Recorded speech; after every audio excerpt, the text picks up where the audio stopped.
Welcome to the Zoom Bible Study, and thank you for taking the time to watch this video. My prayer is that you will be blessed, encouraged, and inspired by it. Tonight is the third lesson in our new Lenten Bible Study titled Wandering Heart, Figuring Out Faith with Peter. The source material and outlines come from sacred art, but with over 4 decades of preaching and teaching, I'll also have my own observations to share. Of all the New Testament characters, Peter is the perfect companion for our Lenten journey. He seems to be the one that most people identify with, mainly because his faith journey often looks like ours. Peter's journey with Jesus, like our own journey, ebbs and flows, zigs and zags. As the sacred art authors write, Peter's journey is not polished or linear or perfect, but he is always tethered to the love of God. And when you look closely at Peter's story, you find Jesus at each step along the way. I hope that in this study and in our own journeys, we also find Jesus at each step along the way. Each lesson is titled after a phrase in the classic hymn, "Come, O Fount of Every Blessing."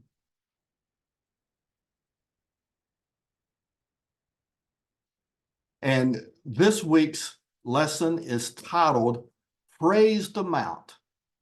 And it is about Peter's bold confession or his proclamation of who Jesus is.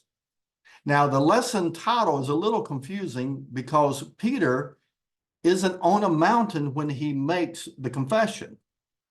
Sacred art uses the phrase, "Praise the mount, I'm fixed upon it, the mount of God's unfailing love," in reference to the mountaintop spiritual feeling Peter must have experienced in this moment of closeness with the Lord.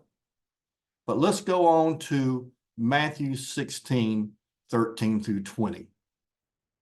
Now, when Jesus came into the district of Caesarea Philippi, he asked the disciples, "What do people say about who the human one is?" They replied, "Some say John the Baptizer, others say Elijah, still others Jeremiah or one of the prophets." Jesus said, "But who do you say that I am?" Simon Peter answered, "You are the Messiah, the Son of the living God." And Jesus answered him, "Blessed are you, Simon, son of Jonah. No mere mortal has revealed this to you, but God in heaven. I also tell you this, your name now is Peter, and on this rock I will build my church, and the gates of Hades will not prevail against it. I will give you the keys of the kingdom of heaven, and whatever you declare bound on earth will be bound in heaven, and whatever you declare loosed on earth will be loosed in heaven." Then Jesus strictly ordered the disciples not to tell anyone that he was the Messiah.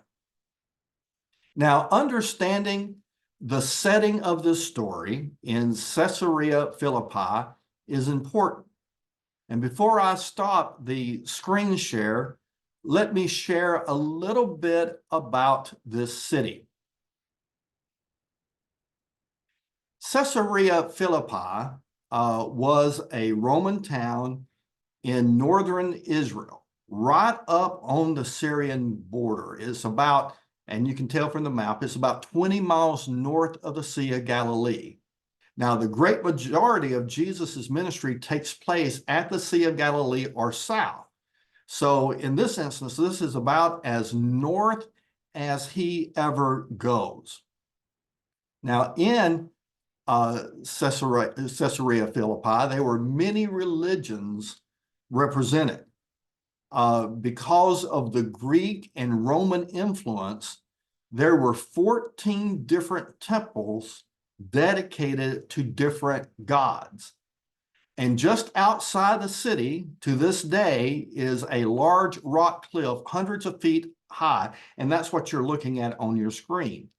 Now, on the screen, this is an artistic drawing of what those temples might have looked like based on the archaeological excavations that have happened in the last couple of centuries.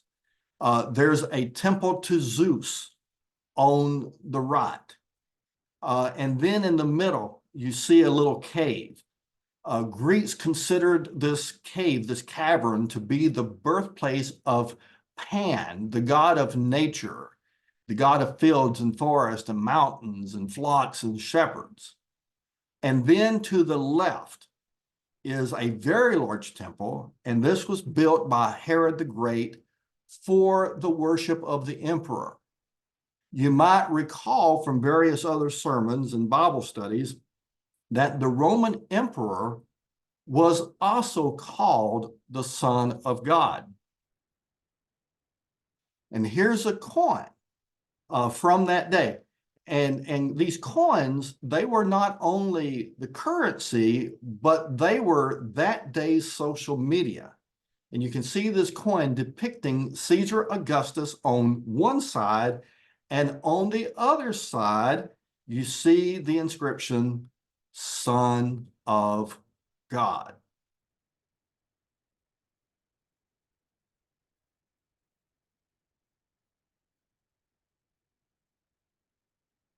The point is that Caesarea Philippi was very Roman. It was pagan. And it served in many ways as a crossroads of religions, trade, and culture. And it's into this setting that Jesus asked the disciples, what do people say about who the human one is? Now, the human one, or the Son of Man, was a messianic title from the book of Daniel, and it was, of course, Jesus's favorite title for himself. So when the disciples heard the question, they knew that Jesus was asking what others were saying about him. And after hearing their reports of what others were saying, Jesus asked another question. But who do you say that I am? And here's where the setting of the story is so important. In the city that's filled with shrines to the Roman gods, and in a city that literally worships the emperor, who was the one who held the keys to the kingdom of Rome, a kingdom of domination and kingdom of power and wealth, in a city that served as a crossroad of religions and trade and culture, into that setting, Jesus asked the disciples, who do you say that I am? And it's not only a question about who Jesus is, it's also a question about who the disciples are. Where will they place their allegiance? Who embodies God's purposes for the world? Is it Rome or is it Jesus? Now, the question was asked to all of them, but it is Peter who speaks up first. Peter said, "You are the Messiah. You are the Son of the living God. You are the Messiah." And in the Greek, the word is Christ. So when we see Christ, we're talking about the Messiah. And so they're saying, you are the Messiah. You are the Christ. You are the one who is bringing God's kingdom to this earth. That's powerful in that setting. And Jesus then commends Peter and blesses him. And after explaining to Peter that his confession has been revealed to him by God, Jesus says, "You are Peter," Petros in Greek. "You are a rock," translating it as Rocky, as in Rocky Balboa, isn't too much of a stretch. So Jesus says, upon this rock, upon this confession, I will build my church. Upon this bedrock confession, upon this testimony that I am the Messiah, I am the Christ, I will build my church, and the gates of Hades, and Hades is the Greek word for the Hebrew word Sheol, which is the place of the dead or death. And so Jesus was saying, not even death, which is the empire's ultimate weapon, cannot and will not prevail against my kingdom. Nothing will be able to stop the eventual reign of God on this earth. Now, this is the first time that the word church is used in the Bible, but it isn't the first time it was ever used in history. The Greek word for church, ecclesia, means a gathering of called out ones. And it was a word also used for a political assembly, a council, or Congress, or parliament. So the church is to be an alternative to the ways of the empire. We are to be an alternative to the ways of the empire's assemblies and councils and governments. And it's all very important when you consider the setting. So here are some of the key takeaways from tonight's lesson. We're called to an alternative life. We are called not only to proclaim Jesus as the Christ, the true Son of God, but we are to live under his reign as he builds the alternative kingdom on earth, which no other power, even death, can ever prevail. And we are to take the keys of the kingdom, keys that I would argue are love and joy, peace and patience and kindness and generosity and faithfulness and gentleness and self-control. We are to take those keys and open the kingdom of God in this world to all, and then bind that which seeks to limit or deny the kingdom of God on this earth. We are to use the keys of the kingdom to cultivate a world in which the kingdom of God flourishes, while the kingdom of the empires wither and fade away. The second takeaway is answering the question, who do you say that I am, is a lifelong journey.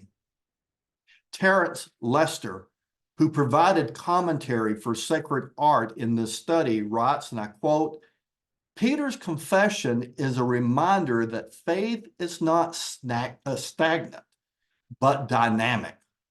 It's a mountaintop faith experience, a moment of clarity which we profess our devotion to God and acknowledge who God is in our lives. End of quote. Peter's confession was just the beginning. As we'll see in next week's lesson, Peter answered correctly, but he still needed to learn what his answer meant. And our confession of Christ is also just the beginning for us.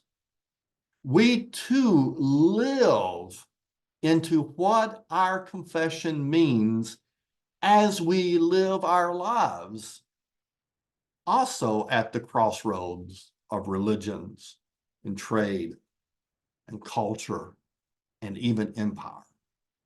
We too have to examine every day where our allegiances lie. And this is the work of the season of Lent as we examine our lives. But as we journey and as we examine, let's remember that Christ is always with us. It's important to remember that as we journey, as we live into the question, we, like Peter, are always tethered to the love of Christ. Christ walks with us in our journey. Jesus was with Peter in all of his zigging and his zagging, and Christ is with us as we live our journeys. and as we live into the questions. Now, next week, we'll look at the immediate aftermath of Peter's confession, and we'll have a few lessons then. Until then, God's abundant grace and peace to you.